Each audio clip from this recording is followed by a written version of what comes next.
Building Character is brought to you by the United States Marine Corps.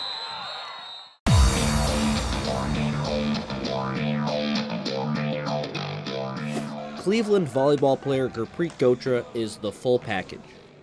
Hard work ethic, understands what needs to be done and goes out there and does his best to get that job done.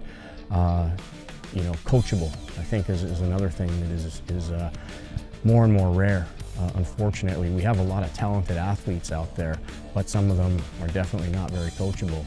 He's everything that you would want as a coach, for sure. The senior has a big goal. Volleyball has been a passion to me, and I don't think I'll let anything come in the way of me and getting to college for volleyball. But a month ago, it looked like that goal would never become a reality. He approached me and said, "Coach, some things are happening to my body I don't really understand." He said, "I've got some numbness, tingling in my tongue, and I feel kind of weak. I got a headache." And I looked at him, and the first thing I said was, "Did you hit your head?" I was concerned that potentially a ball hit him or he hit his head on a dive on the floor, concussion. And he said, "No."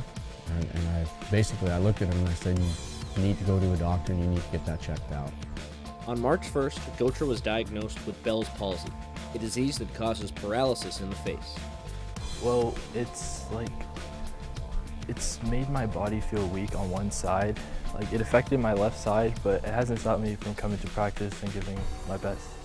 Despite the diagnosis, Gotra has somehow continued to play as if nothing is wrong. He has not missed a beat. If you watched him and you had no idea that he had been diagnosed with Bell's palsy and not know that he has these symptoms still, the weakness, the lack of feeling, the tingly feeling, in particular with his case on the left side of his body, and you watched him play, you wouldn't know. And to me, that's a real credit to him.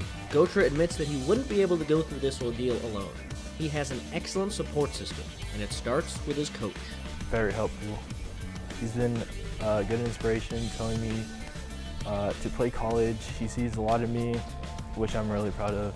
I feel good about myself when he says that. And then my parents for keeping me up too. My sisters always back me up.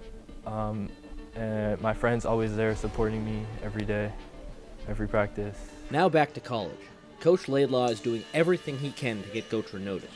With not too much time remaining, Laidlaw and Gotra are still playing the waiting game. I haven't really had a player that I would consider a Division I player, so what I have been trying to do in the past number of weeks is trying to make contact with different people because, Cleveland is not going to be on anybody's radar, 100%. You've got coaches that are going to be looking at some of the other private schools for sure, some of the independent charter schools, but Cleveland High School, LAUSD, we're not on the radar. And the other thing too is I'm currently talking to some club coaches, trying to get him a little more involved in club, making connections that way, trying to get him some exposure because this is a kid that deserves it.